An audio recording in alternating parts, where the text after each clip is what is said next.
And we start this edition with the news break that's coming in from Kolkata. The ED top boss is in Kolkata. This amid speculations over Shah Jahan's arrest.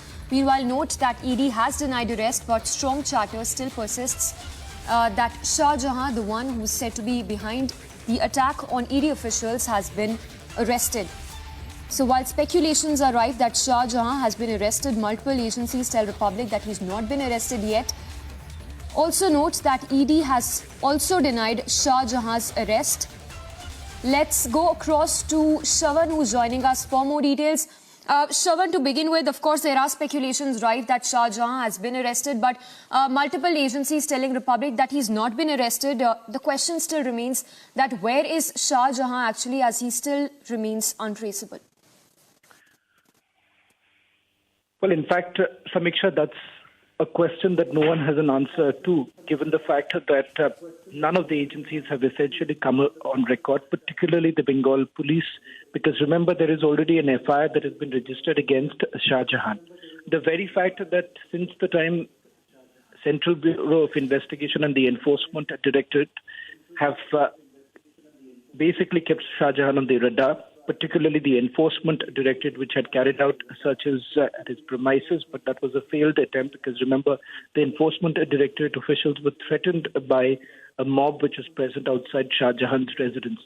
Since that day, the Enforcement Directorate has been unable to contact with Shah Jahan. Multiple attempts were actually made by the Enforcement Directorate to reach out. In fact, he was given an ultimatum to cooperate with the central agency so that the searches could have been carried out.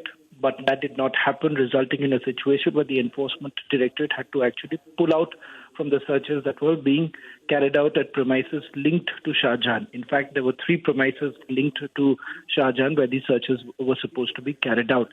Having said that, the Enforcement Directorate has taken note of the situation and has also submitted a report to the headquarters here in the national capital, where they've made a mention of the fact that this is a matter of great concern, given the fact that one of the main accused, former minister in the Trinamool Congress government, Jyotirmoy Malik, from whose possession a secret letter was recovered by the CRPF, who were posted outside his room, in which in that letter there was a mention of Shankar Adya as well as Shah Jahan. In fact, Jyotirmoy Malik was making an attempt to perhaps move his assets and the proceeds of crime, which he says was part of it was with Shah Jahan. That is the reason why these searches were being carried out. But till date, the Enforcement Directorate was unable to complete their search. As we speak, the Enforcement Directorate's acting director from the national capital has already left. He's currently in Kolkata. We are given to understand that he would be meeting the 3 officers who were previously injured and were receiving treatment in Kolkata. Thereafter, also a strategy would be adopted by the Enforcement Directorate so that they could carry out with the investigation in the ration distribution scam. Right. Shravan, also, if you can take us through the details of the kind of action that's been initiated on part of the West Bengal police. Have they even registered an FIR which mentions the name of Shah Jahan 1? Also, strong speculations that Shah Jahan could have very well crossed over to the border. Is that also a possibility that the ED officials would be looking into? Well, answering your first question with regards to whether at all there is an FIR in the first place. Samiksha, the fact of the matter is this. The Enforcement Directorate cannot suo motu carry out any investigation. It is based on the FIR that was registered, not just one, multiple FIRs that were registered by the West Bengal police, based on which the Enforcement Directorate had also registered an ECIR, which is an FIR equivalent, and they had begun the investigation. But what is important to point out here is that even if Shah Jahan is now placed under arrest by the West Bengal police, remember the sections that have been invoked by the West Bengal police are all bailable sections, which would essentially mean that there is a high possibility that even if he is placed under arrest, he would be released on bail. Having said that, as far as the enforcement directorate is concerned, these are PMLA sections that have been invoked, which would essentially mean that these are stringent measures that would be taken, if at all a punitive action is taken by the enforcement directorate against Shah Jahan.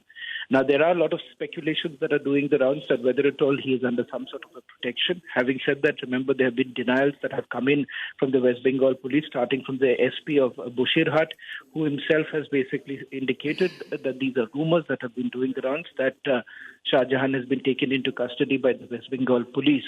So as far as his arrest is concerned, all the agencies concerned, starting from the West Bengal police to the enforcement directorate, now all have indicated that Shah Jahan is not in the custody. The million-dollar question right now effectively is that where exactly is Shah Jahan?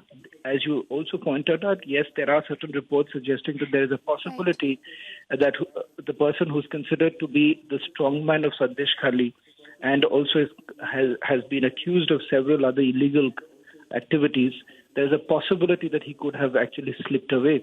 But having said that, there is no official confirmation really coming in from the West Bengal police. Until now, as we speak also, there is absolutely no information about the location of Shah Jahan. All right. Shravan, thank you for those details. So for now, the latest, the ED top official is in Kolkata, and as we speak, Shah Jahan, the key accused, who's also, in fact, apparently involved in the attack on ED officials, remains on the run.